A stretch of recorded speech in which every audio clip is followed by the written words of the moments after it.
Hello, bonjour. Aujourd'hui, on va parler du prince Harry et de Meghan Markle. Apparemment, cette histoire avec Netflix et le fait que Meghan Markle et le prince Harry ont eu les 150 millions de dollars a vraiment énervé les détracteurs et les haters. Depuis quelques temps, depuis 1 ou 2 semaines, il y a un refrain qui revient à chaque fois. Le refrain veut: Harry a vendu son âme à Netflix, Harry a vendu la famille royale à Netflix, Harry a vendu l'histoire de sa famille à Netflix. Il faut rappeler que Netflix, en fait, c'est une plateforme où vous pouvez voir tous les films, ça vous le savez. Et parmi les films et les séries que vous pouvez voir, il y a ce qu'on appelle The Crown. Je ne sais pas comment ça a été intitulé en français, j'ai pas fait de recherche par rapport à ça, je suis vraiment désolée. Mais The Crown, en fait, relate la vie de la famille royale depuis l'accession au trône d'Élisabeth II, la reine Élisabeth, jusqu'au moment où Diana est devenue la princesse de Galles, ou bien avant même. Maintenant, il y a une sorte de narrative qui est reprise, narrative selon laquelle le prince Harry aurait vendu son âme, le prince Harry aurait vendu sa famille, le prince Harry aurait accepté l'argent du diable contre les secrets de sa famille. Pourquoi il dit ça? Il dit ça parce que cette série-là semble maintenant déranger certaines personnes. Ça fait 4 ans que la série existe,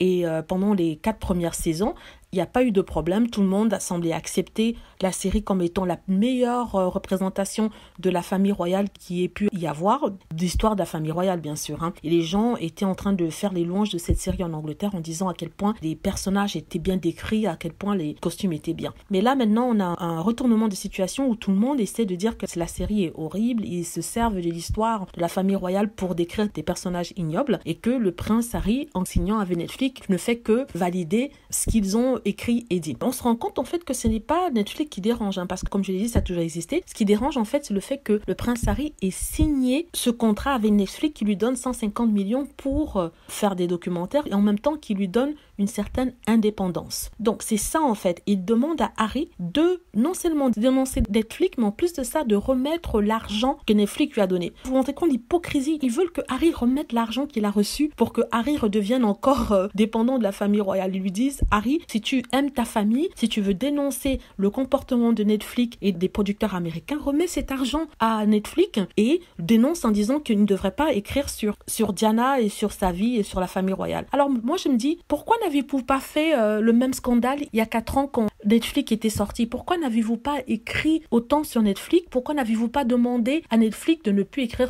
sur la famille royale? Maintenant vous attendez que le prince Harry signe un contrat avec eux pour vous offusquer en le traitant de tous les noms. Moi je serais Harry, je ne remettrai pas l'argent. Je suis indépendant, je vais être indépendant. Si la famille royale a un problème avec Netflix, ils n'ont qu'à faire ce qu'il y a à faire, c'est-à-dire qu'ils n'ont qu'à dénoncer eux-mêmes Netflix et dénoncer ce qui est écrit dans cette série-là. Je vois pas pourquoi ce serait la responsabilité du prince Harry de le faire, alors que chaque fois qu'il se plaint de quelque chose, on lui tape dessus en disant qu'il se plaint tout le temps. Je serais le prince Harry, je ne ferais rien, je ne remettrais pas cet argent-là, parce que c'est en fait le but de ces gens. Le but serait que Harry remette cet argent à Netflix, qu'il se désolidarise de Netflix et qu'il se retrouve à la case départ. Alors là, ils vont recommencer à dire: oh, le pauvre Harry, il n'a pas d'argent, il n'a pas de travail, il ne fait rien, il est là pour seulement utiliser les choses des gens. Depuis que Harry a signé avec Netflix, on ne lui reproche plus de ne plus rien faire, on ne lui reproche plus d'être à la botte de son père, d'être un grappilleur. Ces critiques-là sont terminées. Et maintenant, ils veulent encore le remettre dans ce genre de choses en lui disant: si tu étais un homme, si tu avais un peu de morale, Harry,